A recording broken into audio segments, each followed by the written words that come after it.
Hello and good evening, everyone. Welcome to another episode of our bi-weekly sports show on the TIR YouTube channel, Beyond the Red Zone, where my lovely co-hosts and I discuss left perspective. If you're enjoying what you see, please give the show a like. If you haven't already, please hit subscribe. And don't forget that notifications bell so you know when we go live. Also, this year we are doing our first ever TIR Beyond the Red Zone Fantasy Football League. If you want access, there's an easy way. Become a patron. With as little as $3 a month, you can access the exclusive champagne room, movie night, and much, much more. Patreon.com/Bitter Lake Presents. Also, we have new merchandise. Bam. We got mugs. And we have our TIR Central Committee mouse pad and mug. So, if you haven't done it, I'd like to help support the channel and be stylish, clever. It's one way to do it.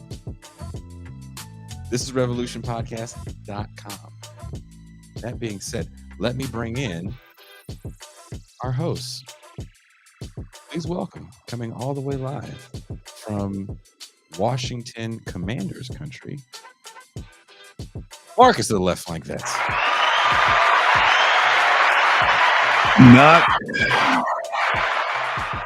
Well, that's the thing. Is like now I'm in enemy territory. You know, I grew up a Dallas Cowboys fan. Oh, really? Yeah. I was born in Texas, but I was raised in Columbus. So that's kind of how I made the split. But yeah.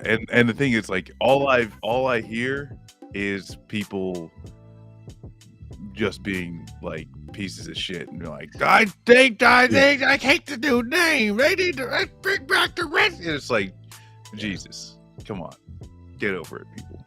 Mac, you are having a browser issue. Can you hear us, Mac? Mac's having a browser issue. Pascal had the same issue. Someone says they thought I was on vacation. I was not on vacation. I actually had to go up north, and literally the day I left to go up north, some cartel violence jumped off in my hood. Did you hear about this, Marcus?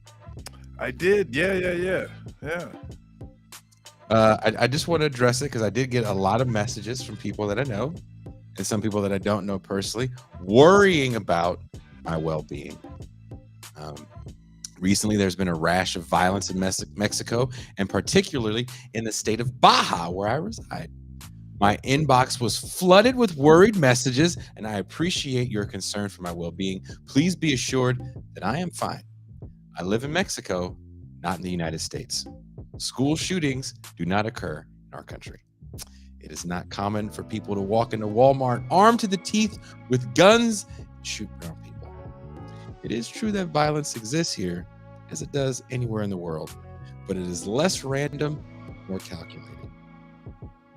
There seems to be a fascination in the States with a rogue criminal element regarding cartel violence. The Baja Beach Fest. Maybe some of you know about it. I didn't know it existed, but it is going on right now down the street from me, just fine. They didn't even stop it when all that stuff was happening in Tijuana. And I guess a few cars got set on fire in Rosarito. There is a lot of trouble in Juarez. I actually have contacted friends I have in Juarez, and they said that it was pretty nuts down there. They actually had to go leave to El Paso for those that could leave and wait till it calmed down. But apparently that is calm now. But I'm all good over here, man. But thank you guys for reaching out. I'm not gonna lie. I was just like, wow, people care. Marcus did not text me though. He wasn't worried about me. Well, we've had plenty of talks about your area, and then some of the, but like you said, it's like it's not a random thing. As long as you keep, you keep out of people's business, you probably be fine. Which, hey, hello, Mac. We should definitely not talk about that HBO show, The Anarchists. No, let's not do Oh, that.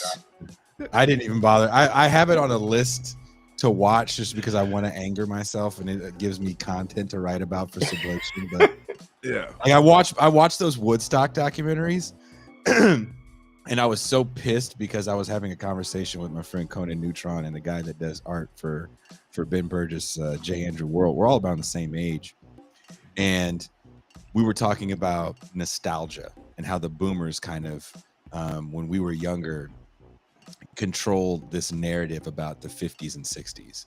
Peggy Sue got married, Forrest Gump, That Thing You Do, so much about nostalgia. Even if you think about rehashing Woodstock for 94, this idea that this was the perfect music festival, this was this moment that the hippies got everything right. Woodstock 69 and 94 would probably resemble Fire Festival if camera phones existed. Keep in mind, Michael Lang, who was one of the main organizers of actually the infrastructure plan for Woodstock 69, went on to then do Altamont a few months later, where they had moved sites last minute. The stage was built too short. That's why one of the Hells Angels gave a concussion to one of Jefferson Airplane's musicians because he didn't like what he was seeing with the Hells Angels being too rough with crowd goers, and said something, and the Hells Angel guy hit him. Hells Angels stabbed a person and killed him. There was 3 or 4 deaths during Altamont. And Altamont is looked at as like, well, this is the mistake. This was the end of the 60s. But Woodstock is everything that was right with 60s and music festivals. If you watch the documentaries, they blame it not necessarily on music festivals, but more so bands. I'm not a fan of Korn or Limp Bizkit, but I did write a defense of Korn and Limp Bizkit.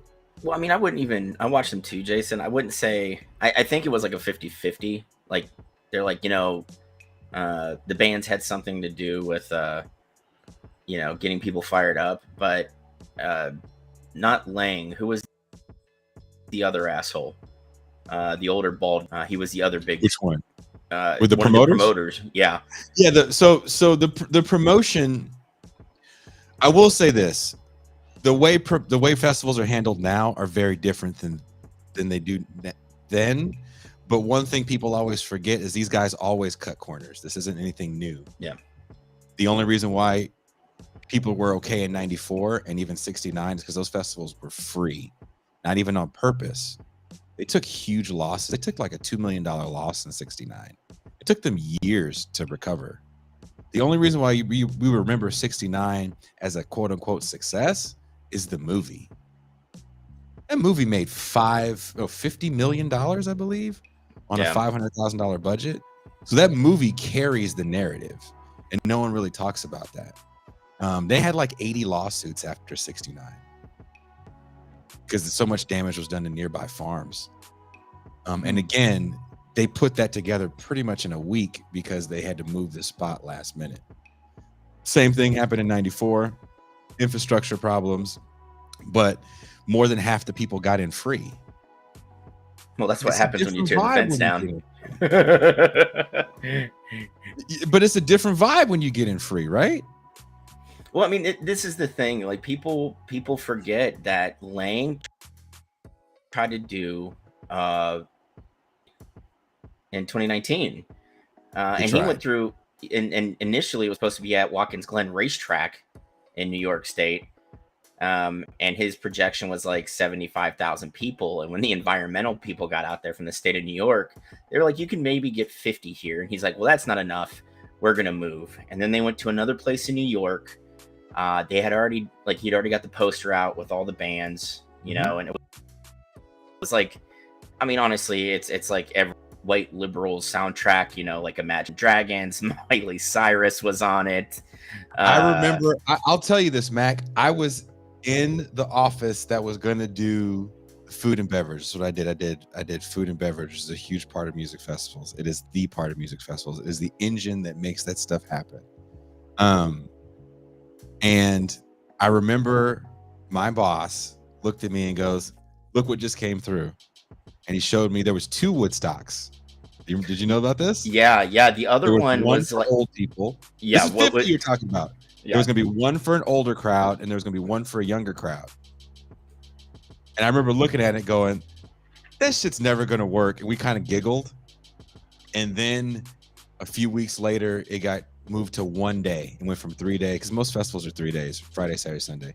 And it got moved to 1 day. And then it was just, there was no interest in it. And that was the year, I would say about 40% of the festivals that were on the books for us to do got canceled because of poor ticket sales. And this is like 2018, 2017. Yeah. I mean, and that's the thing, the Woodstock 50, the one for old people wasn't even like sanctioned by like the Woodstock copyright owners. It was just a bunch of dudes that were like, hey man, like there's like 4 or 5 of these bands from '69 still up and kicking. Why don't we get them together? Because Desert Trip made so much money. Yeah. And then they did one more venue change, and Lang moved it to like Maryland, if I remember correctly. And then his money dried up, and that's when the lawsuits started. He just started suing everybody, including like the person who pulled their money, who pulled their money out that was initially supposed to fund it. And that's when you saw like all the like Miley Cyrus like put something on Instagram like, I know what you might have heard, but I'm not gonna play Woodstock 50. It doesn't look like it's gonna happen, like I'm just like, Jesus fucking Christ. That would have been 69, right? When you tell a band or you tell managers, oh, we have to move week of, and there's no infrastructure built into where we're gonna have it. That farm had no infrastructure. There was no potable water. That chain link fence didn't hold. It's reported 50,000 people were in the grounds before they were ready to take tickets. Day up. You're supposed to be ready to take tickets 2 days before, right? And they were doing train rules, right? Don't worry, just come on, walk on the train. The man will be by to make sure everyone's paid later on. Don't worry about it. You're right. They were going to do that. They said, why don't we just, this is what one person said. They brought their money with them. They knew they were going to spend it. Just go take the money. And Lang rightly said, they're going to riot. Why would these loving hippies riot if they're so loving? Because people are taking their money. Exactly. There is a libertarian streak in hippies because it is a lot about self-exploration, self-gratification. But we don't talk about that when we talk about these documentaries. It's always Generation X is violent. These white suburban men are violent. And these old dudes got greedy. They were venture capitalists, budding venture capitalists in 1969. How did they get greedy in 99? This was always about money. They got lucky. Branding helped tremendously. 99, if anything, marks the end of that level of branding. But, 99 shows you how to do Coachella right. Coachella and most festivals are all about marketing. It's all about hashtags. And it's all about consumption. I want to lock you into a 24-hour consumer paradise. For Coachella's 4 days because camping starts on Thursday. And the thing is too is that I'm not a festival guy, but it seems because this is always the thing too is that most concerts, the hype afterwards about it is a little bit overstated. Most concerts, you have a good time, you listen to the music and shit like that. But bumping into people and spilling the beer on yourself and it's literally not the greatest time in the world, and so there's a lot of instances where it's the things after the fact, it's oh, I was there. And then the hype around it and the media and the stuff like that, and I don't know, maybe I'm just getting fucking old. And remembering it's there's a lot of walking around. There's a lot of using fucking toilets that are just absolutely disgusting. There's a lot of just bullshit you gotta fucking deal with. And it's yeah, I don't know. See, and this is what kills me, Marcus. You and I both literally took shits in the nastiest toilets on the planet also known as a half-cut oil barrel that we had to burn shit in every day. And you're gonna piss and moan about festivals? Come on, dude. Yeah. I No, will I say mean, this- because like that's the thing where it's like I'm just saying the idea of these things after the fact, they get painted on shit that's just not. It's not reality. It's not reality. It's like no, yeah. dude. I mean, I went to Fat Mike, lead singer of NoFX. He got essentially kicked out of the United States. Nobody would book him because he made that joke like a week after in Vegas. So they like canceled his festival, which was Punk and Drublick. So after 2 years of just playing in Europe, he starts Camp Anarchy, which is in Central Ohio. And I went, and okay, keep in mind, it's called Camp Anarchy. There's a bunch of punk bands, you got Rancid, Offspring, Dead Kennedys, and a bunch of other ones. Really, Less Than Jake. I mean, it was, and of course, NoFX. But dude, when I got there, I was like, for a place called Camp Anarchy, there's a lot of rules. And they changed them every single day. Like the first day we were allowed to have like a 24 pack of beer and 2 bottles of liquor. And then when they were like, okay, no one's allowed to leave the camp area to go buy booze. And then they changed it like halfway through the day. Like, well, you can just buy liquor and bring it in. Right. And then it's just like, this is dumb as shit. And then, after a day of me just being like constantly stoned and drunk and just enjoying music, I'm in the pit. I have like cuts all over my body. And I'm like, I should probably shower. And it was these huge shower trailers that had like a place where you feed money into, like, a change machine, but it was $15 for a shower. And I'm like, oh wow, man. I haven't seen that. I haven't seen the paid for shower. Most festivals, and that's gonna be your house pretty soon. That's like you'd be renting an apartment. It's like you can have 24/7 shower, but that's an extra $100 a month, or you just pay by the shower for $15. You talking about my house? It's fucked up. I told you I got to pay the water man. If your water's working, my water. So the city gave me a bill. Finally, I got a bill for every month that I've been here. I got that bill earlier 2 weeks ago. I have to pay it this week. It's a pretty large bill. They're like, oh, we're ready to stop shutting your water off randomly now. Well, shit. We'll see. Hey, Jason, why don't you stop being a bum and pay your goddamn bill? Pull yourself up by your bootstraps. Pay your goddamn bill. I think I told you I found out there's like a well thing under the house. So there's a water guy, and you got to call the water guy, and he'll come fill your well for way less than how much this damn water bill was. The water guy. Holy shit. He's the water man. There's a gas man because your electricity and gas is different. So you got to call the gas man when you're out of gas. You know what? I love that. I mean, they're just entrepreneurs, right? Everyone's an entrepreneur, man. Right? Like Marcus jokingly makes that comment about that's going to be your home in the future. Have you been hearing stories? I don't know if this has been happening by you where you live, of people, it's definitely been happening in California, going to apartments to rent them, and there's no utilities inside. There's no water hookups or anything? There's hookups. But you got to put that stuff in yourself. Oh, goddamn. Yeah. We have stove, Duke Energy, no fridge. In a big part around where I live, and I don't know if you remember, but Duke was the power company that got busted putting the coal ash into the water sources because they didn't line the coal ash pits correctly, so it seeped into all the drinking water, right? So they got hit up with a fine, like huge fine. It was like $300 or $400 million, and essentially a dickhead by the name of Wesley Meredith, who was a member for the district I lived in North Carolina at the time, for the General Assembly here, essentially hammered a bill home to where Duke would not have to use profit to pay the fine. They could just pass it off onto the consumer. So everybody saw a hike in their bill by like anywhere from $50 to $150 a month, right? And it was just announced through an email. Damn. So Yeah. Well, Duke saw area because one, the military, and two, it's between, Raleigh and Greensboro. It's kind of like in the center of like three huge population centers, to where like it's cheaper to live here than it is to like, live in Raleigh right now. So you just make the hour drive, one way to go to work up there, right?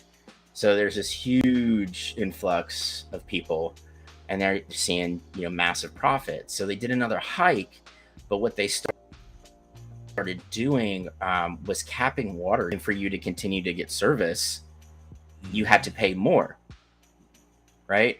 So I don't know how the proper, dollar per gallon used is, but like we'll say it's $1, right? You pay $1 for every gallon used, and like say you only have 300 gallons you could use in the month. Well, when you busted 300, like it went up to like $5 a gallon. Like it like went up they quadrupled the rate or whatever. And the thing is, it's legal. They did nothing illegal. It's just, especially when you talk about water, you have, he's now the former CEO, but his predecessor believes the same way, of Nestle. That's like water needs to be commodified. And it's not a human right. We should only be selling, like you should only have access to bottled water, and he kind of crafted it into this, that way we can maintain it's clean and safe to drink. And it's just like, no, it's so you can continue jacking up the price on bottles of water because, people are going to buy it. And you know what I mean? It's fucking ridiculous. I had to make an emergency trip last minute up to the Bay Area. And I always forget that like water isn't deadly when I go home. It takes me a while. Like I pour it out of the sink and I'm like, I don't want to drink this because I don't want to get used to it. Because that could kill me, man. Like, I live alone. No one's gonna come check on me if I just shit my brains out to death. You die of dysentery. It's like on the toilet. Like, imagine how horrible it is. Where'd you find him? He kind of disintegrated on the toilet by the time. There's a movie about that. Have you seen this movie about this woman? She was dead for 3 years before they found her. Oh. And she died on her couch. This is actually sad. She was wrapping Christmas presents for her family. And she died on her couch. And she was so decomposed that she kind of melted into the couch. It was like a pile of just mass. Mm-hmm. And her TV was on the whole time. So she died in front of the TV. 3 years. Jesus Christ, man. That's why I got to keep good relations with my kids. So at least if I'm dead on the couch, they can find me sooner than that. She had no children. It's a very interesting story that, if we were doing a non-sports show, I'd love to hear people's take on it. I definitely want to talk about it more, but it's an interesting story about disconnection in an era of social media, where kind of if you don't exist in the world of social media, then you don't exist. Because this woman, who's a little older than us, had friends and was well loved and was not a drug addict and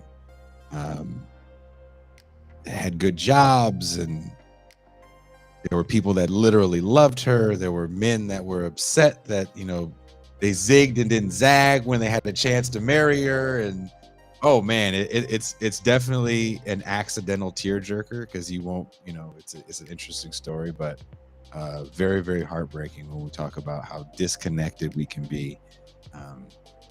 As great as it is that I'm with you guys on this screen, if for whatever reason I get into a funk and I don't want to look at anyone anymore, will you guys check up on me? Right? Absolutely. Is anyone going to come all the way down here to knock on the door to make sure I'm okay? And her family didn't even know where she was for 3 years. Well, I gotta get my passport redone, but I'm already working on that. Like, this has been a bad week because I had to get all new brakes, and even without even doing it myself, I had to pay $440 for parts. Jeez. So like wiped out everything I had, and like I had $140 set aside to get my passport renewed because I'm going to Montreal next summer. Like, I don't give a shit. I'm going. But I was like, just get it done now. And then like, long story short, like a lot of new brakes don't have the chirp strip, essentially the thing that starts squeaking when your brakes are going. A lot of new brakes don't have that.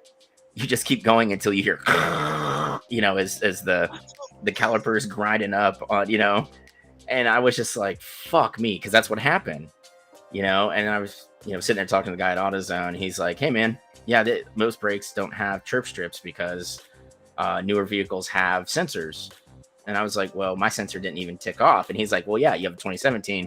Most of those weren't standard until like 2018, 2019. I'm like, oh, so cool. Oh, damn, you got right in the middle. Car. I don't want to hear you talk about money. Your car is new as hell. If you knew how old my car was, bro, you want to know why my car's new as hell? I found my grandmother dead on her couch, and my uncle ended up getting hers, and he gave me his. That's why it's new as hell.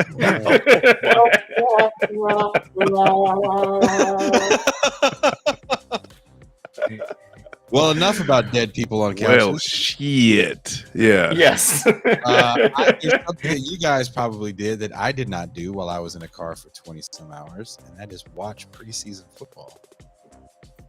Oh, I did. I actually got to watch, it was weird getting to, there's this barbecue place, have a patio, and you can see the screens, and it was, weird watching football in a restaurant. I mean, it was like maybe 5 other people there, no cheering crowds, no nothing.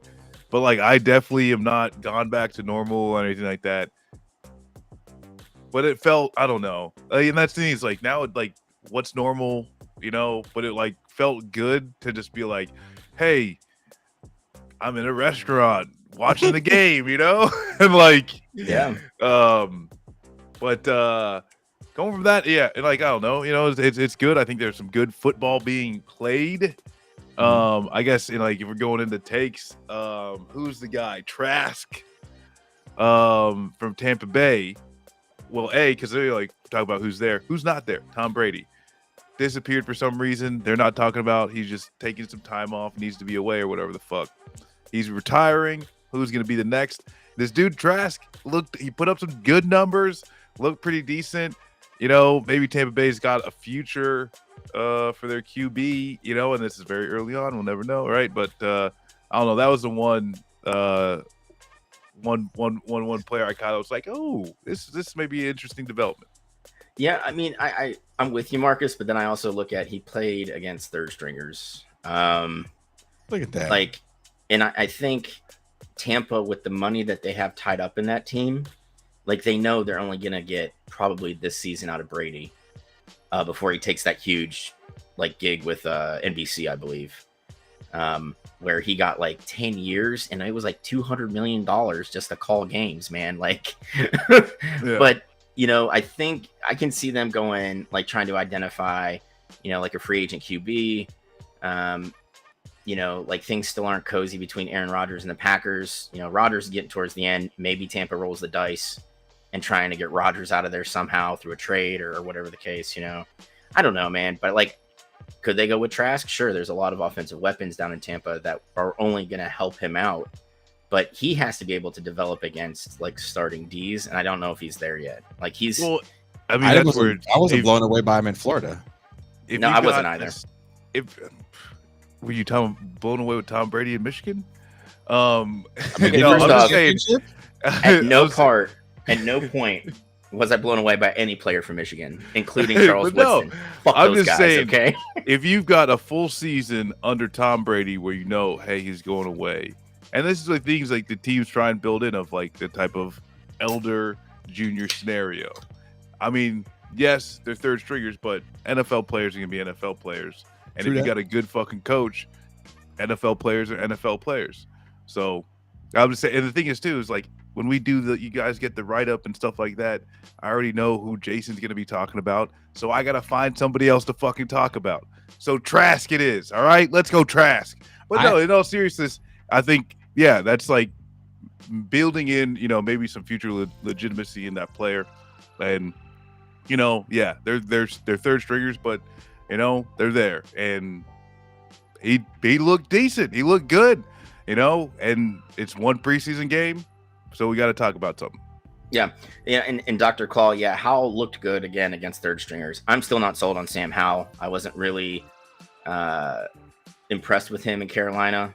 I know the defense let that team down quite a bit, but especially towards the end of his tenure there, he had issues with hitting intermediate routes. Like, he can hit a deep ball all day long. And he's got really good speed for a QB. I don't know how Howell's going to pan out, especially on a team in Washington where they're really leaning heavy into the defense. The offense has some players. It's just that offensive line needs a lot of work. But I Marcus, I was with you. I watched a lot of quarterback play. Like that's what I was most interested in. Like, you're not going to get a lot because defensive starters aren't playing much, and yeah, the third string guys are there. They're in the show. But let's face it, most of them you're going to see on special teams. I just want to ask you guys some questions because I didn't watch any games. Okay. I couldn't even turn my TV on because I didn't. The only way I can turn it on is with the remote. I didn't have a battery for the remote. Jesus, Jason, you're making me feel good about my situation right now. There's things I don't care about, right? There's things I'm like, I don't give a shit. Like, this place came with the satellite and the owners pay for it. And I'm like, well, I can't speak Spanish. So the only thing I can literally watch is the NFL Network. Totally serious. And I just haven't watched it since football season's been over. So I took the battery out of the remote because I bought a clock. Because I don't want to have my phone with me. And when I go, what time is it? I want to be able to look at a clock. Right? And so the battery's in the clock, and I wasn't going to take it out to turn the TV on. So I was like, oh, well, I guess I missed out on this. That's what Mac and Marcus are for, because they watched all the sport. I actually bought some batteries today, but I was going to say, do we need to send you some? No, I went to the store. I got some. I do want to ask you guys about quarterback play. There's a few people that I was wanted to hear about. Did I almost said Tuiasa Soko. Did Tagovailoa? No. The other Hawaiian in Atlanta. Oh, Mariota. Yeah. I did a racism. He didn't play much, but Ritter, that rookie from Cincinnati, I read his line. Yeah, Ritter had a good line. He looked really good. My favorite out of week one preseason was Malik Willis, Tennessee. Really? Why so? He broke off some good. He looked really good. What impressed you about him the most? Sticking in the pocket when he could have easily broke it out and ran. He took off a couple times, but he stuck it out. And I'll probably catch some hell for this, but Tannehill's going to start the season. I really believe that. But I think if he hits a rough patch, he's getting yanked, and Willis will be out there. They have some really good wideouts that I think can make his transition into starting a lot easier. And you also got that the rookie wideout for him to kind of build rapport with, and kind of grow up with. And you have Derrick Henry there, so if we're talking rookie QBs, I think Willis has the most upside if we're talking rookie year starting. I also think Kenny Pickett, Pittsburgh's QB, I think he's going to start. I think he's going to start. Oh yeah, how did he look in the game? His line looked good. Was it a lot of dink and dunks, or did he actually look good? He did some really good checkdowns today. On the game. I think it's going to be the biggest, I guess, kind of hump to get over is going to be playing in Pittsburgh in the winter when the weather starts getting really hairy. I know he played in college, but I'm sorry, an NFL stadium's different. You know what I mean? The crowds are different. So I think that's going to be the big thing. But he looked really good. And Trubisky looks like Mitchell Trubisky. He looked like a guy who started one year in college. Okay, so one game I did see, we were eating somewhere. I can't remember where we were eating. And you know what game I did see a little bit of? The Bills. And I saw my boy, USC's Had he came out a year early, he would have been the number 1 pick. Matt Barkley. Matt Barkley looking solid. You know what? Say what you will about playing against third stringers. If you are balling out against tomato cans, that's what you're supposed to do. Yeah. I mean, on top of he's gonna. I like Barkley sticking around as a backup more than I like Darnold sticking around as a backup. Okay, is Darnold going to be the starter or the backup on that team? Oh, dude, I doubt he sticks with Carolina longer than like the trade deadline. You think he's going to? You think another team would pick him up? I think there's always going to be a team. There's always teams looking for quarterback depth, right? So, I mean, I think Baker's going to win that position, and I think they roll with Matt Corral behind him. You know, the rookie out of Ole Miss. Darnold is a case of diminishing returns. I think if Carolina doesn't want to deal with the headache, because, you know, Darnold's been pretty quiet, but he always is. Like, he's not what you would call a charismatic guy. You know, he doesn't talk to the media well. He looks like the asshole in 80s movies. He does. He looks like he should be like every time, like, God, I know you're rich and a dick. He's like, if he was in an 80s movie, it'd be like Animal House, but he's like the ROTC dude, you know, like just walks around all the time. But I think, look, there are people that aren't excited about that little man coming in at quarterback, and I don't think that little man, I'm not even going to say his name, I don't think that little man is going to beat out Sam Darnold. And if they give him the job, because they got him for a deal. Yeah. So if he sits on the bench, it doesn't mean anything. It doesn't mean anything. Is he there to push Darnold? I don't know. Let's just Darnold is just he's a case of diminishing returns. He got poor coaching in New York, which broke him.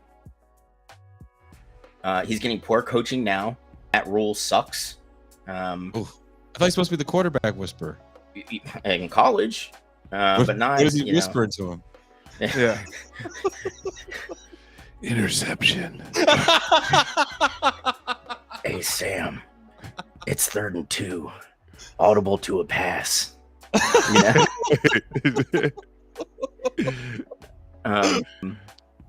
But yeah, he's gonna need a lot of coaching. And, you know, like I said, quarterback play and quarterbacks, good quarterbacks in general, are hoarded around the NFL.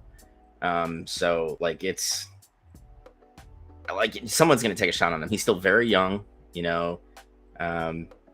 He'll probably play on a prove it deal next year because this is the last year of his rookie contract, or that extension he signed, and he's not going to get a deal like that again.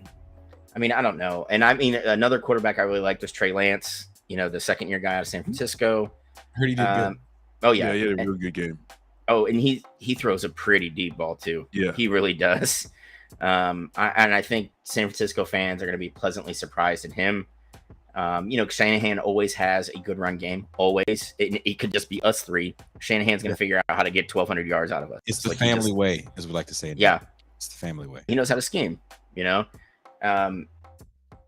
So, like, San Francisco, this could be a bounce back year for him. To be rough, with especially. What do you do with Jimmy Garoppolo?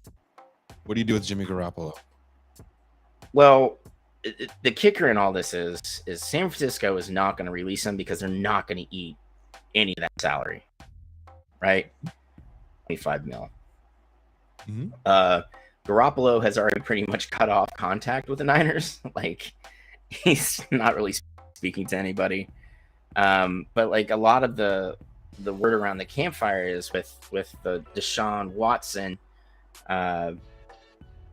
suspension probably getting appealed at, the NFL is appealing it. They want a whole year, right? They want an indefinite suspension. And I think if that happens, I wouldn't be surprised to see the Browns take a run at Garoppolo. Because Jacoby Brissett, as a Pats fan, I saw him fill in when, Jimmy G went down. He's not a guy you can lean on for half a season, let alone, whole. And then, you have Josh Dobbs. And they signed Josh Rosen, the man who's so confused about where he's at. His Twitter profile is the picture of him being drafted by the Cardinals, or his banner. Then his profile picture is him signing with like Tampa, and then he's got like quarterback Miami Dolphins. Like he's all over the place, right? He's had one of the most interesting. We live in a world of instant returns, right? Watching old NFL films and even watching old like commentary. There was a line that they used to say, like, "Well, he's in his 5th year now. He should be ready to play."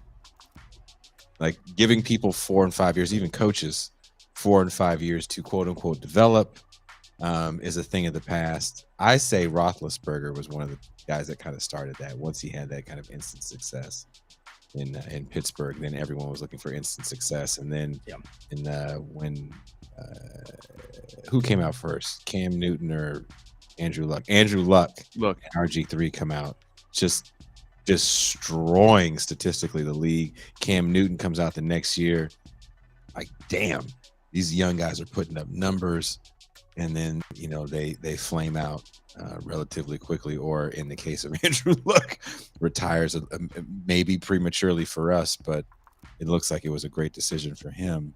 Oh yeah. I feel really bad for a lot of these young guys, especially in the quarterback position, because they never really get a chance to sit in a system. It's a lot of I want you to work in this now. Now you're seeing more. I think that's why you're seeing the success, because more people are catering the system to what they do better. And I think that happens after Harbaugh hits the league. And you see the success of a guy like Colin Kaepernick, who put up monster numbers in college. Yeah, I mean, I think that's to a point, but I also see a lot of coaches who just bang their head against the wall, trying to deal with the spread and trying to adapt it to the pro game, and then having it not work. And then, like you said, they finally were like, fuck, I'm getting ready to lose my job. I got this kid who played the spread in college. I can just cater my playbook to what he does well. And then voila, you go from 6-10, now you're 9 or 10 wins up. It's just like, I don't understand why pro coaches fought it so long. Like it made absolutely no sense. People sat there and gave Harbaugh the big attaboy because he coached a pro system, University of San Diego, and that's how you need to do it. Well, dude, I hate to tell you this, but do you know who was winning championships when he was at USD and Stanford? It was not Jim fucking Harbaugh. Okay, he did not win titles. You know who won titles? Spread teams won titles. Chip Kelly. Yeah, I mean, fucking Gene Chizik won a national title, right? I'm just saying. The college level is different because the level of talent is so wide, and I think what happens with some of these quote unquote gimmicky teams, and you can even throw Stanford in there, because we weren't seeing 2 backs. We weren't seeing 3 tight ends. We weren't seeing the level of motion that Stanford was doing, and it was really confusing. Even more advanced defenses like USC.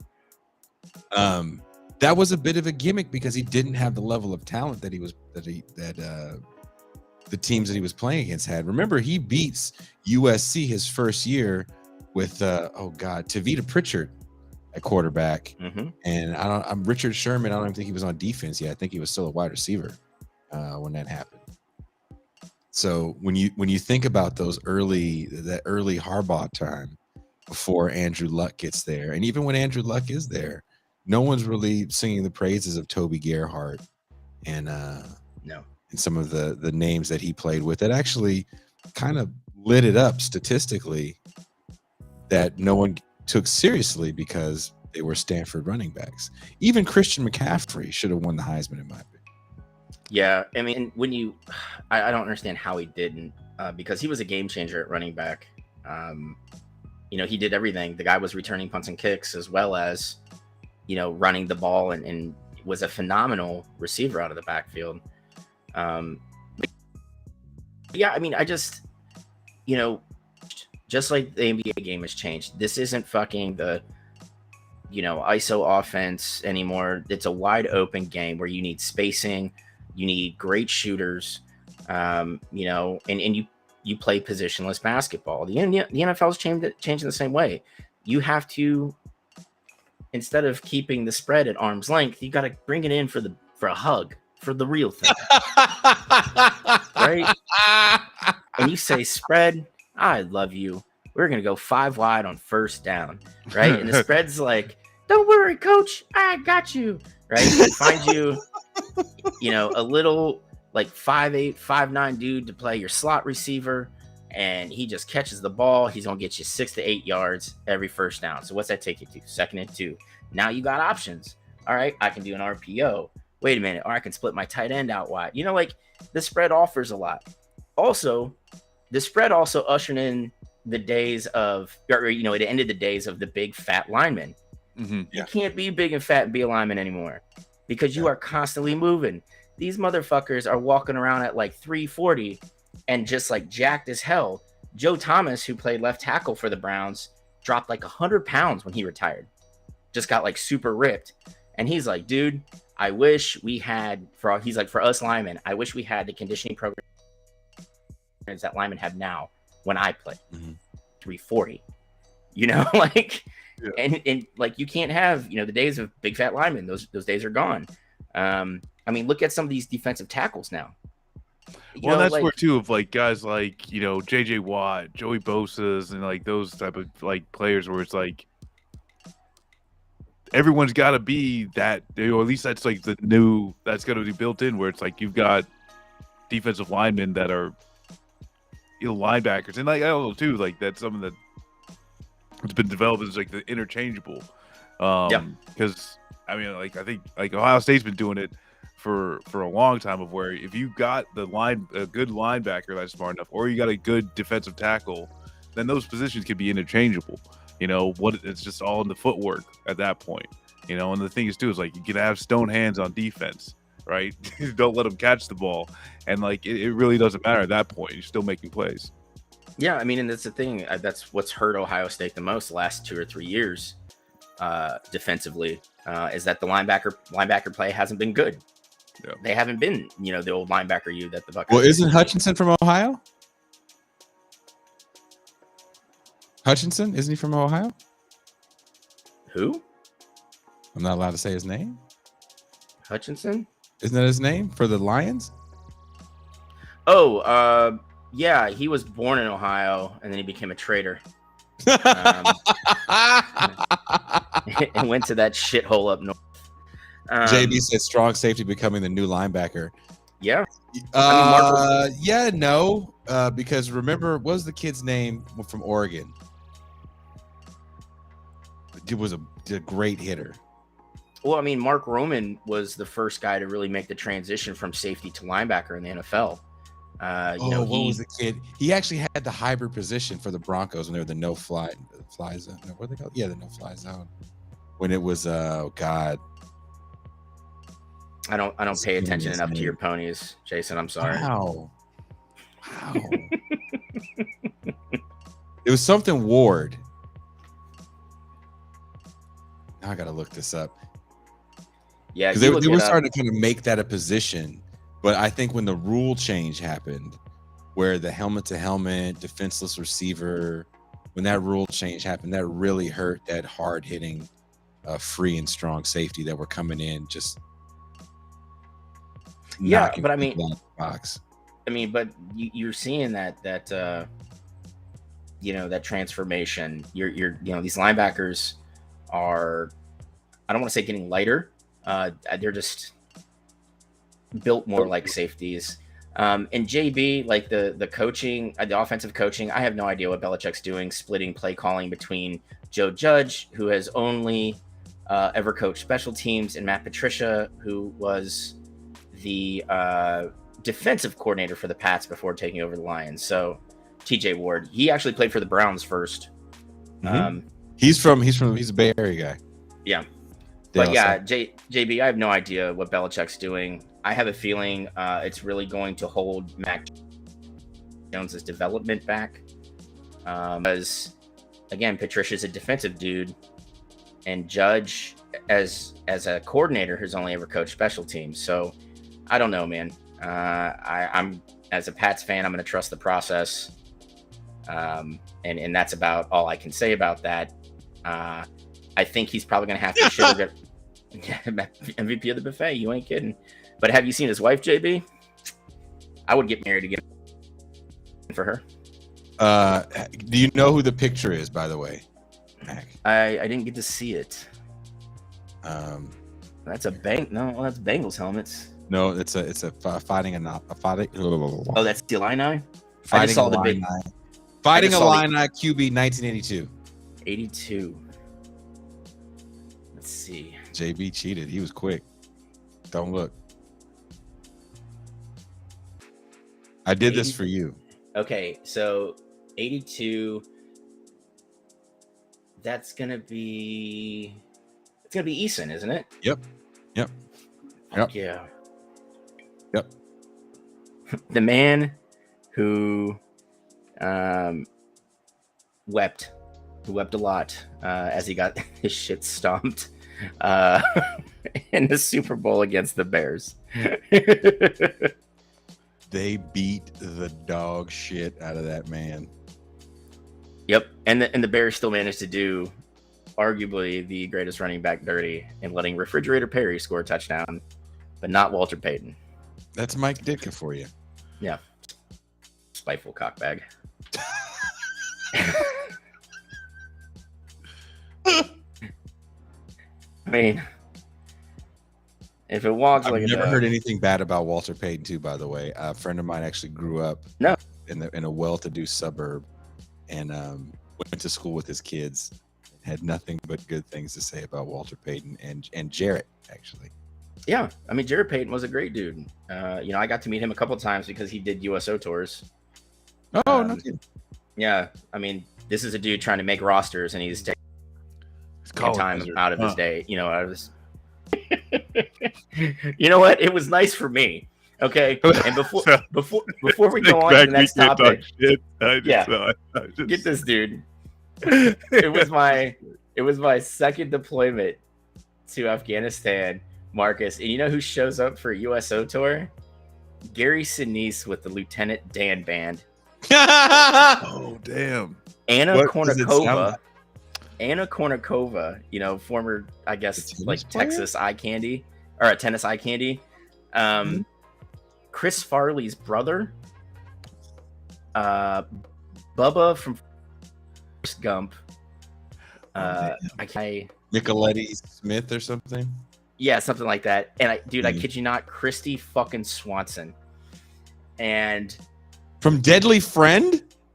Dude, Christy Swanson from Buffy, like the movie. Yeah, she was a Deadly Friend. Yeah. Yeah, dude. And I'm going to tell you this right now.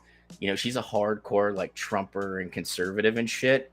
We saw it coming in 2009, okay? Like, we saw it coming big time. Yeah. Because when dudes were, like, going up to her for autographs and pictures, dude, she was like, you know what? You just got to shoot them all. Just shoot them all. This is what Jesus wants you to do. And I'm just sitting there like, what the fuck? Oh, yeah. Buffy's hardcore. That seems like I never got a USO, like, concert or event or whatever. I did go to base, and I think it was like Camp Beering in Kuwait, where they have just like the setup. Yeah, like in the middle of the base, there's this huge stage, and it's USO tour on it, and like it's not emptiness. It's just like nothing. It was like, okay, cool. That was the only thing. Jay Coleman says we had all the WWF Attitude Era wrestlers on USO. That's kind of badass. See, that would have been dope. I get racist Vampire Slayer, a tennis player who didn't want to be there. Like, she was so uncomfortable. Chris Farley's brother. Is that how he was built? Who, like, tried to. No, like. The sad thing is he just kept trying to do like Chris Farley bits. So, yikes. Like, God. Yeah, and then Lieutenant Dan, which was like cool, but I was just like, what the fuck? And like I was essentially in charge of like putting money into the local economy, like paying for like schools and shops and stuff. So I had to turn in my receipts. Only reason I was on CAF and I'm just trying to like take a shower and get some hot food, and like it was down like I can't remember. I think it was like near the boardwalk or whatever in Kandahar Airfield, and I'm just sitting there like, holy shit, dude! Like I had the biggest crush on Christy Swanson because like I loved Buffy, like it, you know. And then I hear like I'm in line to get a picture and an autograph, and I just hear like, nope, I'm out. No fucking way. You brown people today. Well, dude, I got a picture with Anna Kournikova, and she's like, Jason, she's like between me and my buddy, and she's like, you know, just don't put your arms around me. I'm not comfortable with that. And we're like, hey, no problem. So we're just standing kind of canted off to one side and staring at the ground, you know. Like I said, she was so uncomfortable. You could tell she did not want to be there. And I think her agent was like, hey, man, this is going to be great PR for you. Just go out there and support the troops. Money. For an unsigned band to play the USO tour, for an unsigned band, I think it's like 10 to 30 grand you got for doing that tour. And I think it's like 3 months. God damn, Marcus. Unsigned band. We gotta just start playing some instruments and throw some shit together. Yeah. I mean, they have to listen to your music. I mean, look, dude, I applied in like 2011 or something. My band with my ex, we applied because we were like, this is dope. They'll probably hate us, but this is dope. Even if we got kicked off one show, like that'd be dope. Yeah. No, never. I just need that money because I live in a society. Speaking of, there we go. Foreign policy and whatnot. We have to hit this before we go. It's getting late. Brittany Griner. I don't know. Do you want to do the intro or should I do the intro? Do the intro. WNBA star Brittany Griner began. Oh, wait. Huh? No, I was yelling your name. Oh. We coming for you, nigga. WNBA star Brittany Griner began serving her 9.5-year sentence for possession of cannabis. Cannabis in question was a vape cartridge, something that normally will pass through customs. Griner had been in Russia playing with the UMMC Ekaterinburg. That's what I said. WNBA athletes typically play overseas during the WNBA offseason, where they make significantly more money than they do at home. Griner has played in China as well. First contract with her Chinese club paid her $600,000 for 4 months, which is almost as much as her latest NBA contract extension signed for 3 years. So her case has become a bit of a political football, as Griner is being used as leverage by Russian President Vladimir Putin to get something he wants, to put his thumb in the eye of the U.S., Ukraine's biggest financial backer in their war against Russia. This begs the question, why can't women athletes make as much money at home as they do overseas? Do you think this will change the pay scale, or do you think it will be business as usual? Do American sports leagues which limits athletes' ability to go overseas to play ball in other leagues? And do you think Griner will eventually be released? I mean, this is what kills me about this. The WNBA formed a union a couple years after the formation of the league. And essentially, in order to get their collective bargaining agreement signed by the league, they agreed to cap their pay, right? Like it could only be so much of revenue brought in by the teams. Believe it or not, like the WNBA has seen massive growth in ticket sales and merchandise and TV deals, but it still pales in comparison to what the NBA makes.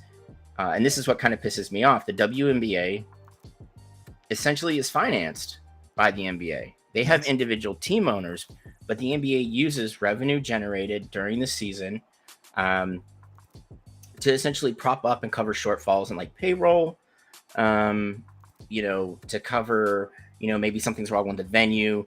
It's just they're there. They're a backstop for WNBA owners. That's why you don't see one person owning a team. What do you see? A group of people, typically a lot of them, that kind of buy it like as a vanity thing. But like Griner made $600,000 in her first Chinese contract, which it was in 2013, after her rookie WNBA season, when she realized I wasn't getting paid shit. I need to go make some money. And she got $600K for 4 months. How much is Right. she making WNBA? She signed a 3-year contract extension in 2021 for 3 years, $664,544 Over the 3. Yeah. over the 3 She made years. it 4 Yes. months in China, what she made in 3 years here.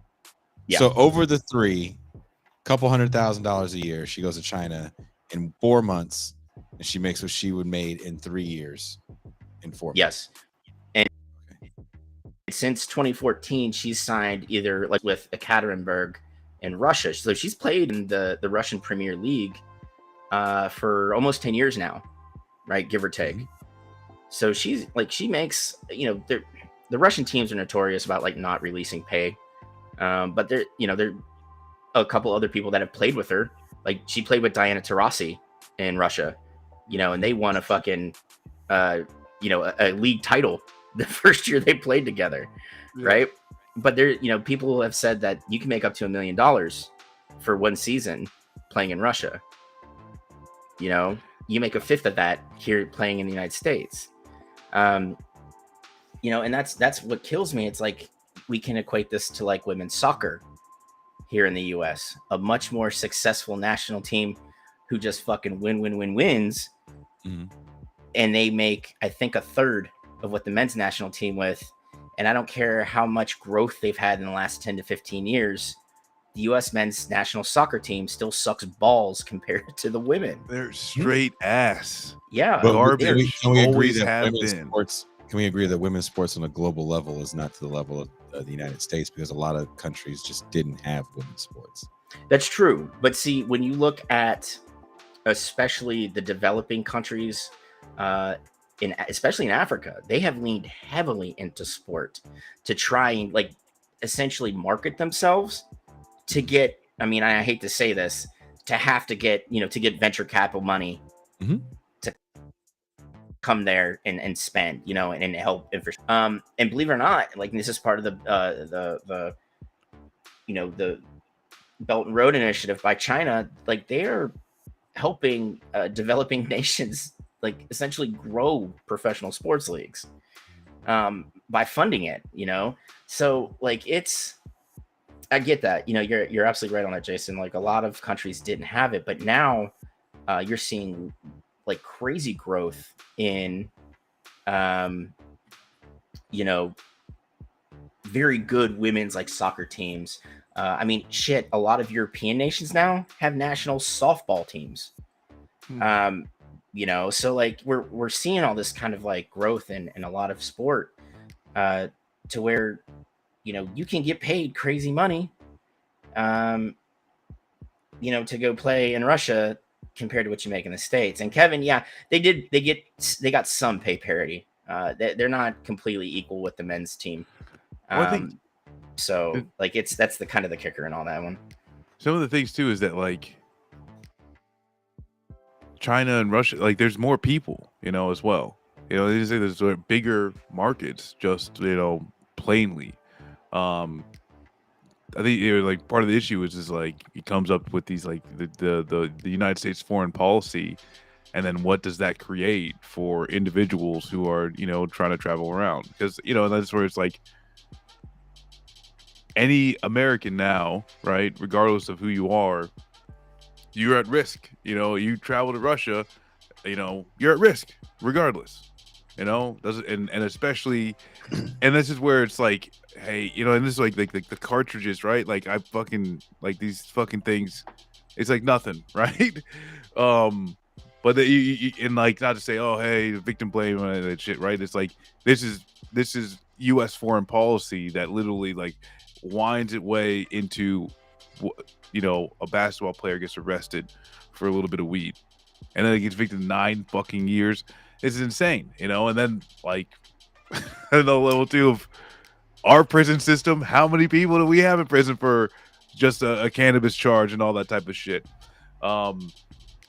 And so that's where I think, who knows? Because in my head, right, if I'm an athlete, and especially an athlete that's in a marginalized, maybe I play a sport that's not as big in the United States, or you're a woman and they don't pay women as much. Like China is the like he's going to be the economic leader.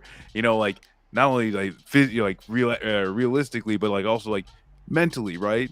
The idea that the United States is the top and the best thing in the world is going away quickly, and what does that do? What does that do for players though that are coming from the U.S. and they don't have these friendly relationships with those governments? And those governments, end up extracting some type of fucking, I don't know, payback. I don't know. Well, who is that? Who is the questions? Who is the male basketball player that has the statue in China? I can't think of it. I keep wanting to say Steve Francis, not Steve Francis. It's no, Stephon Marbury's got Stephon Marbury. Yeah, he's got the statue in China. Yeah, thank you. That was a great documentary on him. Yeah, and Stephon Marbury genuinely enjoyed his time in China. That's why he spent the last 5 years of his career playing in China. He felt more appreciated there. But like the overseas teams, they typically have caps on how many American players are allowed to play on their teams, right? Mm-hmm. So in Russia, they can commit up to 4 roster spots to American women. So that still leaves 10 for Russians, right? Mm-hmm. So these American players are essentially game changers. I'm sure there's some phenomenal women basketball players in Russia. But you know who they're not? Brittany fucking Griner. No, they're not Diana Taurasi. They're, Ionescu or, they're not Sky Jackson. They're not any of these women, right? Like the United States puts out some phenomenal basketball players, right? But whether you're male or female or everything in between, right? But like, I think this is what pisses me off most. And I talked about it on another podcast is like, you see, especially right wingers kind of glomming onto this, saying, Biden's not doing enough to get her out of there because she's not just going to prison. She's going to a labor camp. Mm-hmm. Like she's supposed to do 9.5 years of hard labor. And I think that was essentially passed down to force the Biden administration to do the prisoner swap because the United States has a Russian arms dealer that Putin really wants back. Mm-hmm. But, we're weaponizing sport. They're saying sports has been weaponized for political means when they forget that it's always been this way. Yep. Mm-hmm. Sport has always been weaponized this way, right? Just look Olympics? Not even just the Olympics. The Olympics was made to not be political at first, like what we think of the modern Olympics. So when is the shooting? 72? 72 is when the shooting. Oh yeah, but even then you had the boycott in 76, mm-hmm. right? So because the United States and Western allies boycott the Moscow Olympics, the Soviet Union turns around and does it in 1980 when it's there in LA, right? You have conservative racist groups weapon baseball in the early part of the 20th century by keeping it segregated, mm-hmm. right? And then saying, you know what, we're going to show all these black players who's boss, and then they do the barnstorming tours, and what happens? The Negro League whoops that ass 60% of the time, right? And Branch Rickey, who a lot of people give a lot of credit to, right, to say, he integrated baseball or the National League with Jackie Robinson, and Larry Doby integrated the American Cleveland franchise, right? Well, Branch Rickey only did it because he wanted the Dodgers to continue to win. That's why he did it. He had no love for black players. Let me ask you, and I'm just asking. I really have no dog in this fight. But it seems like a lot of the conversation around pay difference is an ideological one and doesn't really sit in any sort of economic reality of the way the game is structured. First and foremost, women play in a different time than men. Would it make more sense, I'm just asking, if women played almost like you do JV football before the men's games? Or do you like it that they play out of season, quote unquote? I've started watching the WNBA. I figured if I'm going to try and make money writing about sports, I better learn about all these fuck sports. Mm-hmm. Like last year I dipped my toe into hockey and soccer. I've really come to love both sports. I don't have a favorite team WNBA, but after watching some WNBA games, like I genuinely enjoy it. Is it different than watching the NBA? Yes, it is. It's still good basketball. Especially with the NBA now. I mean, when it first came out, the whole thing was they don't dunk and we need dunks, right? Yeah, but like what I was saying earlier, the game's changed, so you need shooters. You need people to space the floor. What have women done for like the last 30 years?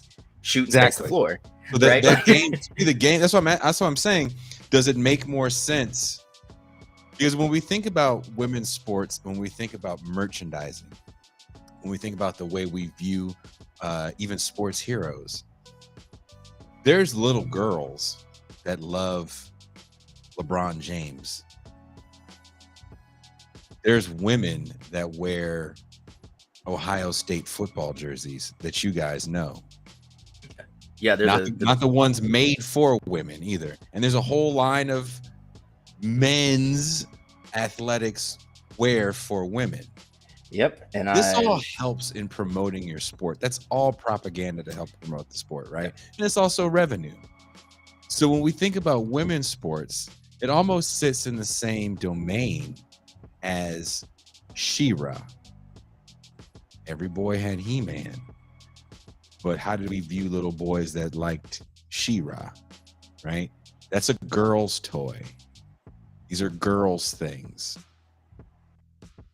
And yeah, the you know what? amount of women that are even into sports is a small fraction of the female population. So you're almost asking this minority of a minority to literally fund your enterprise. And I heard the Bill Burr bit a million times about the women's sports, and it's one of the few bits I didn't really dig, mostly because I was like, I get what you're trying to say, but ultimately, you didn't have to be so mean about it. But like someone says, glow compared to WWF. We always want to sit women's things in this different category, right? Even from a musical standpoint, if you think about something like the Afro Punk Festival, there's no Afro punk in it. It's just R&B music with cut off denim vests and maybe one asshole with a guitar that opens the day to give it validity. But nobody's really coming out to see people like me in mass because of racial stereotypes that are, kind of baked into the way that we view certain things, right? And I think it's the same way with athletics, especially when we look at, well, that's a woman's thing, so automatically it's not as good. You are JV. Yeah. How do you market the JV then, especially when you never allow the two to play? Well, see, I actually thought about this, Marcus, and I didn't mean to cut you off, dude. Have you seen that woman on Twitter who plays a lot of pickup games? And she's like, yo, this guy told me I couldn't, he could guard me, lock me down. And then she just starts dropping dimes on him from all over the floor. But she puts him up all the time. She's pretty well known for it. I was like for me, you know what I would fucking do? I would let some of these dickheads on Twitter or Facebook that are like, yo, put her on the court with me. I'm gonna show her what's up. WNBA player just beat the brakes off this motherfucker. Yeah. And you make commercials out of it. Or have a YouTube series. I mean, honestly, I think that is a good commercial, right? That will hit, right? But I don't know, some of this stuff is just, it shouldn't be gimmicked. It shouldn't have to be marketed, I think really at the end of the day, talking about sport competition, it's something that, human beings, should engage in, athletics and stuff like that. We got a body to use it, you know what I'm saying? And that's not to say really in all types of ways. And and that's where thinking about fucking in Cuba where, no, it's kids got to get out and do something. You have to do something, right, as a child growing up.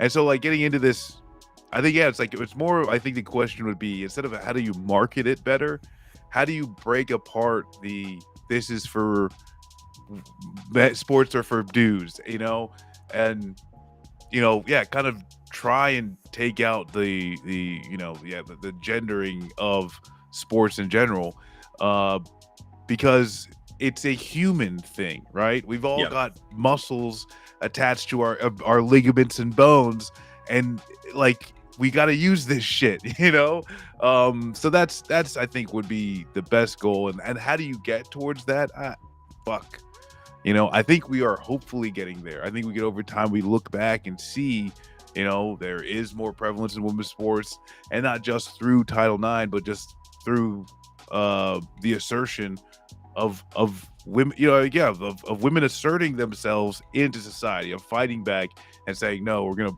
not only like do we deserve to have this time, but just demanding it and being there. And like, so I'm not sure if there's like an easy answer to that. It's just like I can kind of see the end goal where it's like it really doesn't fucking matter, even like growing up until like 6th grade, what would be the point of really like separating by gender, and then past that, I don't, like that's something we could talk about, but like really, like especially with kids, they might as well just be playing the same fucking game. Yeah, I mean, dude, and that's the thing. I know a lot of like Pee-wee baseball leagues are doing that until I think 7th grade. Which I think is good. But Marcus, I agree with you. If we had the answer to kind of how to break that, for girls gridlock, like we wouldn't be sitting here on a Monday night. All three of us would be fucking, rolling in money, being what do they call them? People that essentially get paid just to like drop opinions. Consultants. We'd be consultants. Like that's the type of shit we would be doing if we had that answer. Yeah. But like ultimately, I think the WNBA has to down and make the decision on raising player pay, because you're still going to have players going overseas to play for better money, and they're still going to go to Russia. They're still going to go to Russia. Care, because it's also part of your marketing strategy, because now you're making the sport global. I don't think they care. Well, I mean, that's the thing. Basketball's already global. Like it's already wildly popular. And it doesn't hurt that you have a product now that can get viewed. You can sell the little bit of merchandise that you do sell. You don't mind shipping it. I think ultimately the problem is, and I think this is what we're getting at, how do you change the paradigm in which we view women's sports, where they're not the minor leagues? I wish I had a good answer for that. Honestly, I think first and foremost, in shit like the lingerie football league. Yeah. Well, this is going to kind of be dated, but that happened 10 years ago. I saw a game recently. Were you sure it was lingerie? Because like they switched to what they call the legends. They were in the draws. League. I mean, it could have just been a pickup game of porn that I didn't know anything about. But the owners of the league kept getting busted for violating like rules. So they had them start wearing like athletic gear. It's still not good.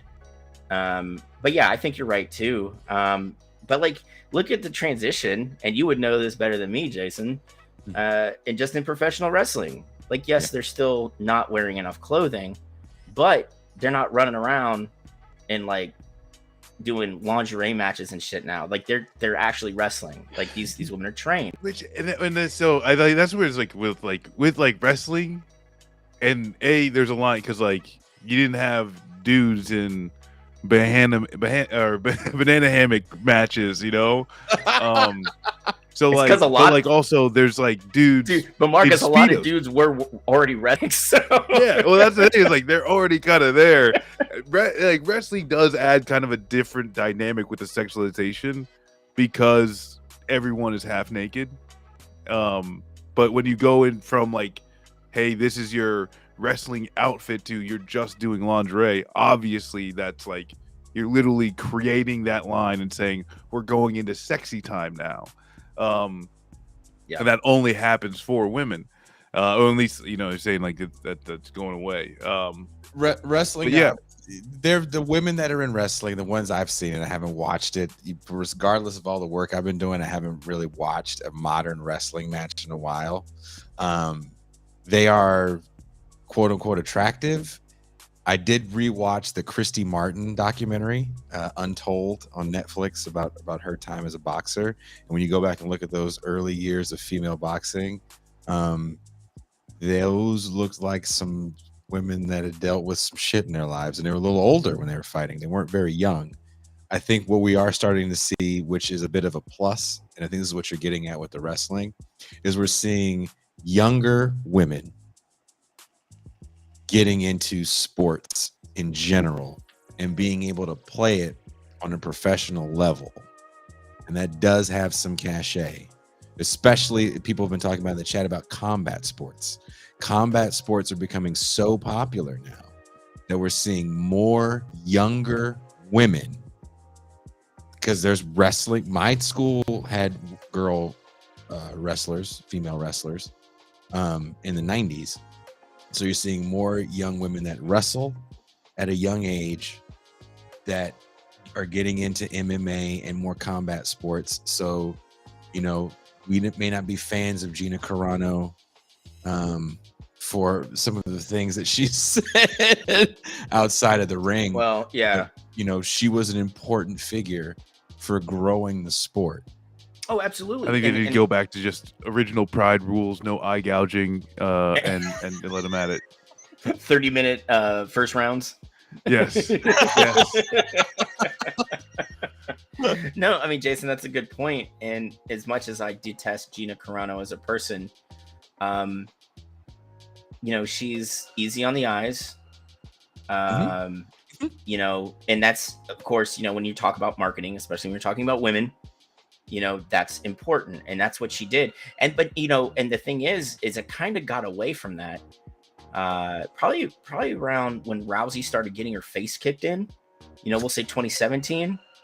And you had people like Cyborg Santos, you know, yeah. she's this, you know, a ridiculously talented fighter. She's not what you would call traditionally attractive, you know. But, you know, we start seeing women. Look at Amanda Nunes. She's not what you would call traditionally attractive, you know, by the media standards. She's, you know, only on her second reign as a champ, right? Like, people are starting to realize that these women just know what the fuck they're doing in a cage. They don't need to be pretty and dolled up to do it. Do that Nunes, you know, we need more Nuneses and less Paige Van Zants, who was more interested in being like an Instagram personality than actually plying her trade in a cage. And then she goes to bare knuckle fighting. And I'm like, you were never that good with gloves on. Now you're going to, like, the thing that makes you money, that face, is going to be fucking... The gloves are slowing her down. Well, I got to ask you guys this before we go. I have to ask you guys this before we go.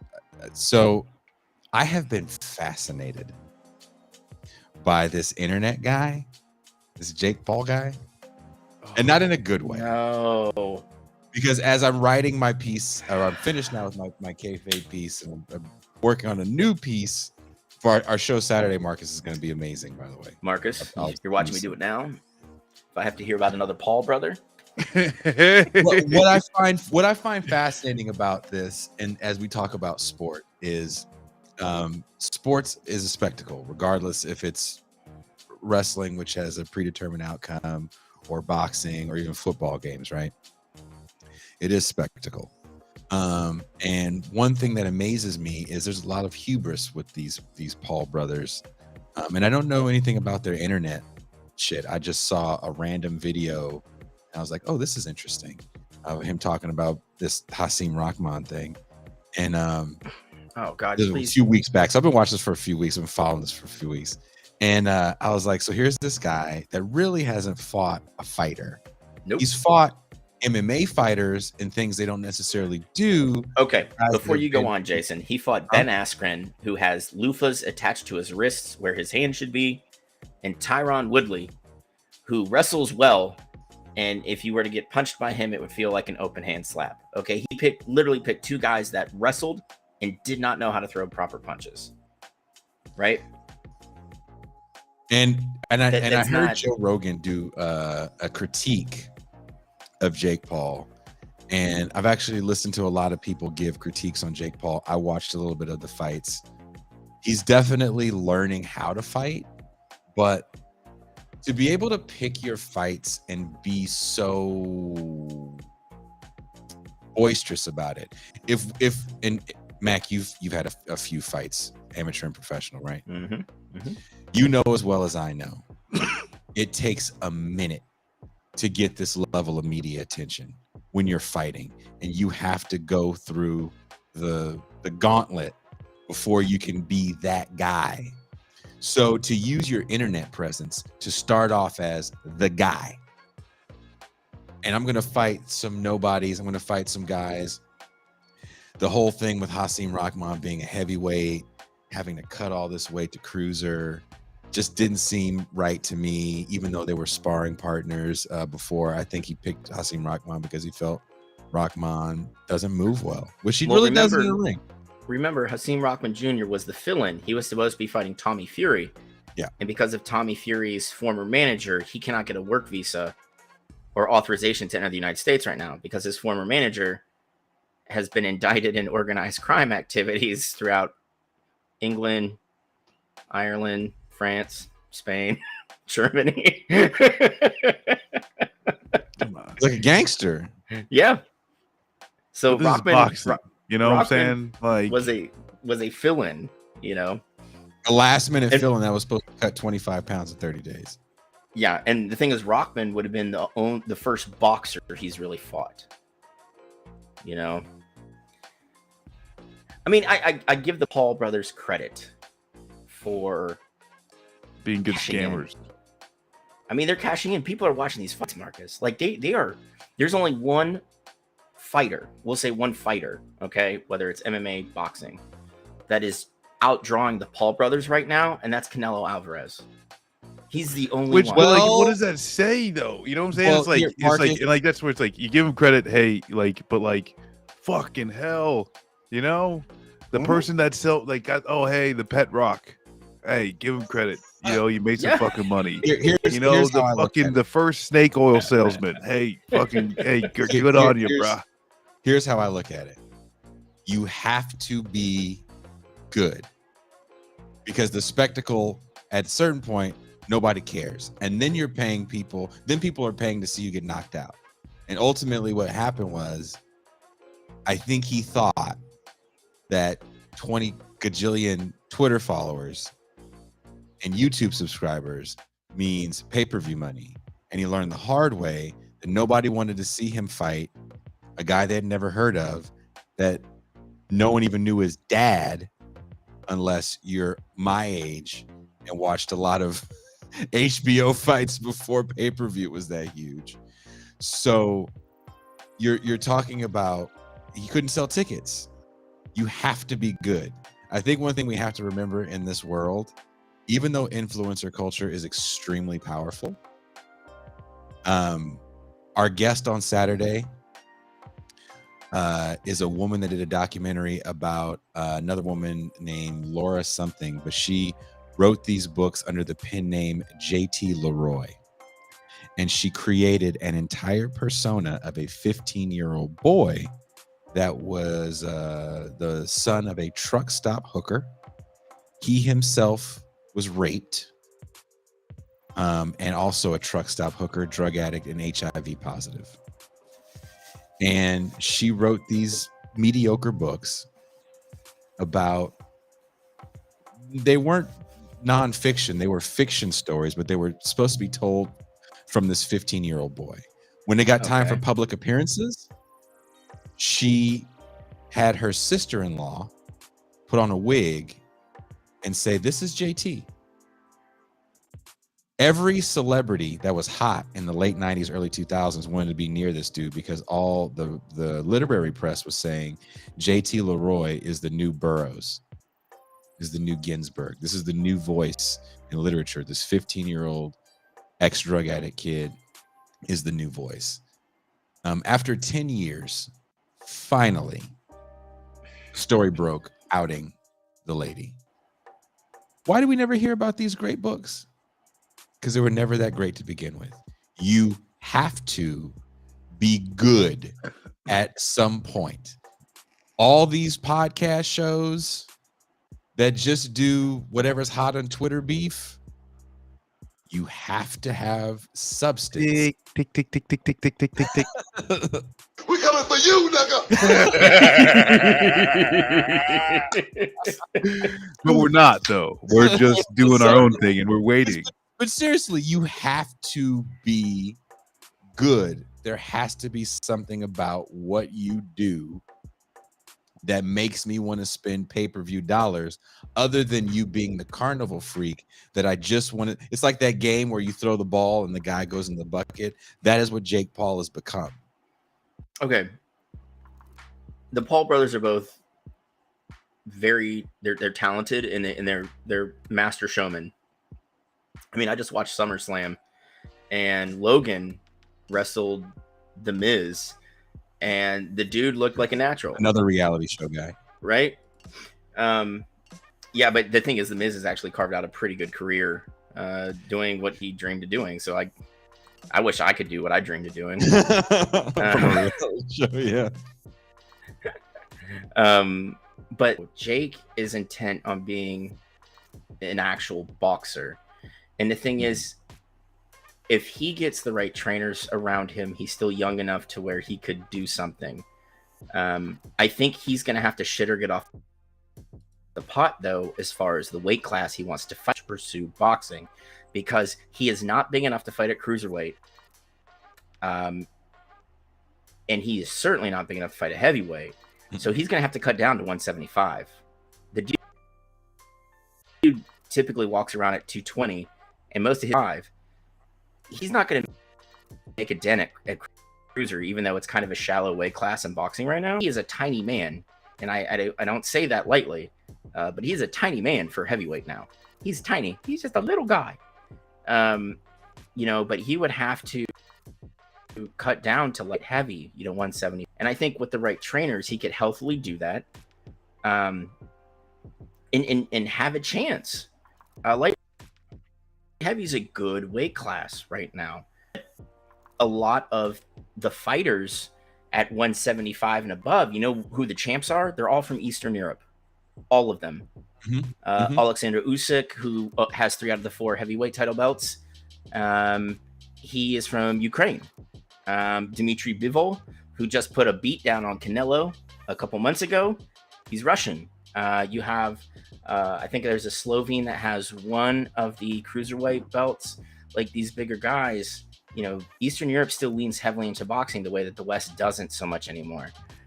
So he would have some work cut out for him. And let's face it, we have a very nationalist streak when it comes to sport in this country. People who don't give a shit about shot put for 3.5 years when the Olympics happen, what do?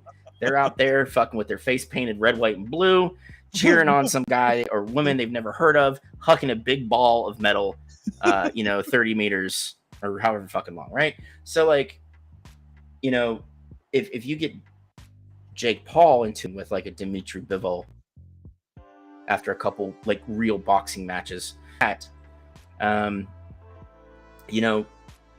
he would have the United States there. And by that, I mean the fans he has, the YouTube fans, the fans of, we got this American fighting a Russian, and then the fans that just really him get knocked the fuck out, right? And we're just talking the US, and that's going to sell. That's going to sell, So, apparently his pay-per-view money was shit too. Oh, man. Like I said, this dude, I mean, like I said, Canelo is the only one outdrawing these two, this dude on pay-per-view when it comes to like boxing matches, right? So, I mean, as a boxing fan, as someone who boxed professionally, it hurts my feelings to see that Canelo is the only real like boxing draw right now, besides like Tyson Fury, and he's apparently retiring again. So the fact that Jake Paul is, outdrawing people who've been in the sport for 15 years, it hurts my feelings. But I will also be very I back Jake Paul up on this.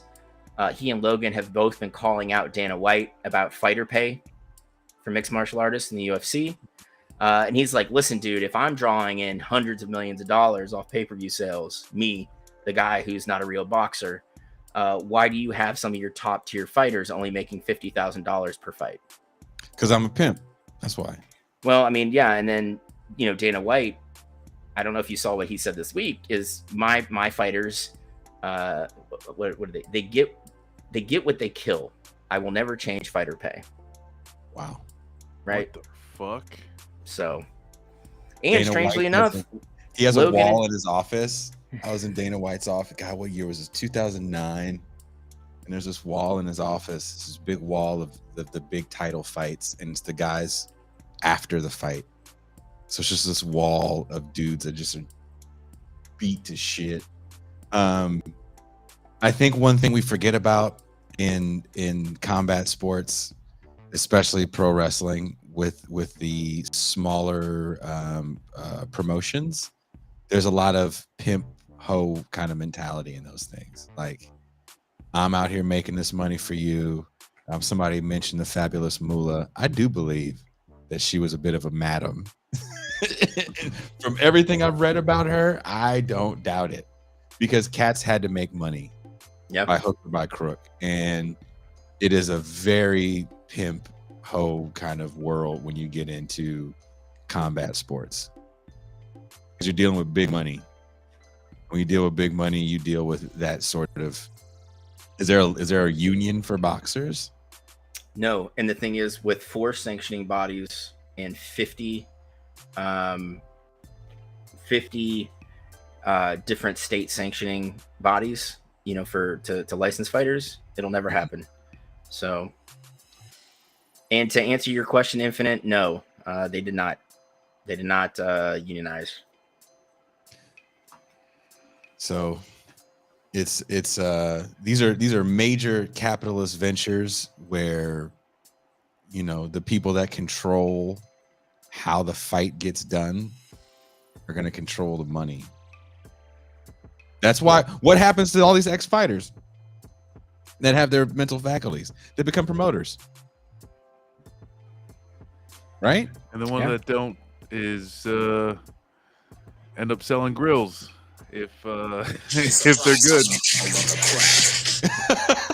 I mean, that's what they do, right? Yeah. Yeah. Oscar De La Hoya, they understand how the business works.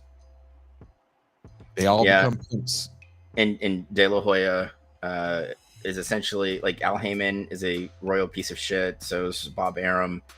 But the thing is, those are 2 old boxing hands that are pieces of shit.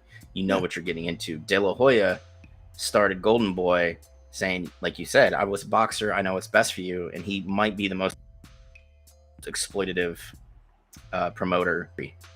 I mean, have you ever watched a female pimp?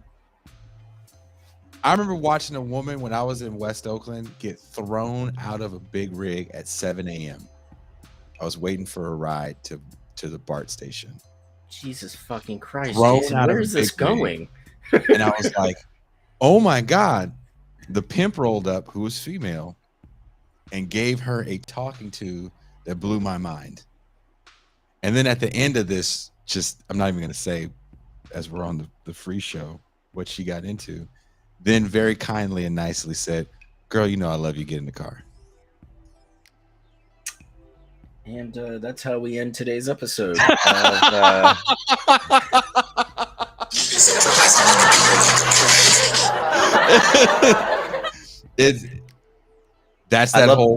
Who knows better for you than me, right? Like you said, De La Hoya, I'm a boxer just like you. These promoters are horrible.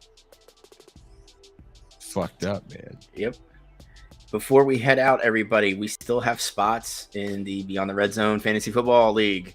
So, Jason, if you'd be so kind, post that link in chat and hopefully we get some more teams filled up. Our draft is going to be on the 29th. We're doing it live on our next episode. Marcus, you better get a team. I'm not. No. Bro. No. I don't do fantasy football. I don't do. It's free, bro. I didn't say I don't pay for fantasy football. I don't do it.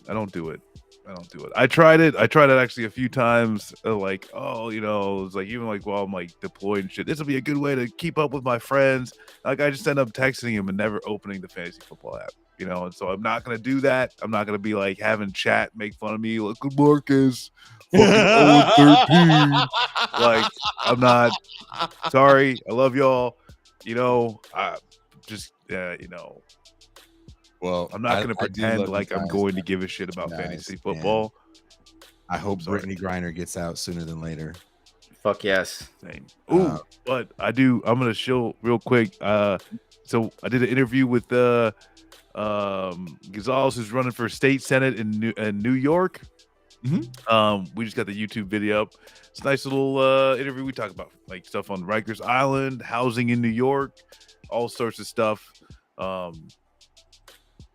But yeah, I don't know. The link should work this time. People were having issues with the link and they had to re-click it. But this is the All-Star podcast, fantasy football. Left Reckoning should have a team in there. Did David Griscom start his team yet? I don't think so, man. You might want to jump on him because like I've been watching. We only have 6 teams. We still have like 10 more slots. So come on, y'all, jump in. Get in there. Let's do this. The link is up. Patreon.com/. What does the winner get? Well, if the winner's a fan and a patron, they're gonna get some This Is Revolution swag. If it's one of us, we just get shit talking rights for a year. I'll send you guys some This Is Revolution stuff. Well, I need some This Is Revolution shit so I can put it behind me. So I'm out here like Jay. I talk about your shit all the time, and people are like, "Yo, are you on any of these?" I'm like, "I'm on one of them." Like, leave me alone. Well, hey, I will be leaving more with these live shows. Oh, by the way, live show has been announced October 23rd in Los Angeles, Terragram Ballroom. I don't think I'm at liberty to say everyone that's going to be there, but I'm going to write it here. You guys don't say anything. LA October. Yep. All right. I'm gonna take a train. All right. I'm gonna start on the East Coast. We're gonna take a train ride, gather people all the way west, and then we'll meet you there. So an all-star podcast lineup is gonna be there in LA. So as soon as we get the ticket link, I will put it up. We definitely, they said if we get good pre-sale numbers, they will add an extra show so we can get as many people in as possible. I am super duper stoked. We've been working on the whole outline. Jimmy Dore. I'm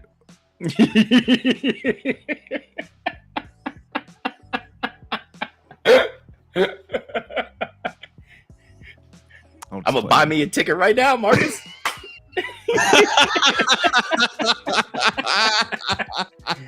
And Vulcan, yes, you need to get in on this league. All of you need to get on this league. All right. Basically, if you guys are having issues, I'm gonna say here on the show before we go, if you guys are having issues, you can't do Patreon, send me a DM on Twitter or Facebook. Or you can even hit me up. I'm at Bearded Cynic 473. You can hit me up too with a DM and be like, "Yo, Mac, let me in." We'll make it. I got you. I want everyone to be a part of this. I want everyone to be a part of the shit talk. In 2 weeks, Ben Burgess is actually coming to Mexico as well, and we're going to do our first ever show from the terrace. Because eventually, I want to stop doing all this and just do one show a month from the terrace, where I let people like Marcus come here and sip champagne and as the sun sets on the ocean, we talk about the world ending.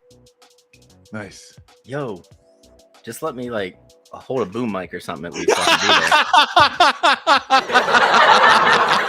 can be there. Pretty soon it's just gonna be like my tent in the background all the time. I was looking. Remember when I was looking to take a shower with 2 bottles of water? I told you, dude, I got the well now. You just flip the switch. If the water goes, I just flip the switch. Yo, Marcus, I'll set mine up next to you. We can just kick it all fucking, deployment style. Yes, Marcus, did yeah. you check your feet today? Nah, man, I ain't doing it. I ain't doing it. So that's my end goal is just do that. Like I can have like a nice, we just sit outside. So that's the goal. The Beyond the Red Zone by the beach is the goal and end goal show for me. But I'm excited about all the stuff that's happening. So I'll see you, Marcus, on Saturday. I'll send you the documentary that you got to watch. It's gonna piss you off. Wednesday, you're coming on Revolutionary Tracks. I am. To talk about Woodstock 99. It's in my calendar. Yeah. Yo, Marcus, I'm not working on Wednesday, so I'll call in and bother you both. Fantastic. Good. Good. I'll send you the piece. The rough draft of the piece. It's called Peace Sells, but Who's Buying? Selling the Counterculture. Ooh. Oh, Jason, I Right? like the lyric there. Well Right? done, sir. I Right? like it. Good. Little Okay. Dave Mustaine there. Now Oh, let's get off this damn thing before my partner. okay. Hey, starts I love yelling you at me. guys. Remember, beach shows. Peace. Meat Later. shit.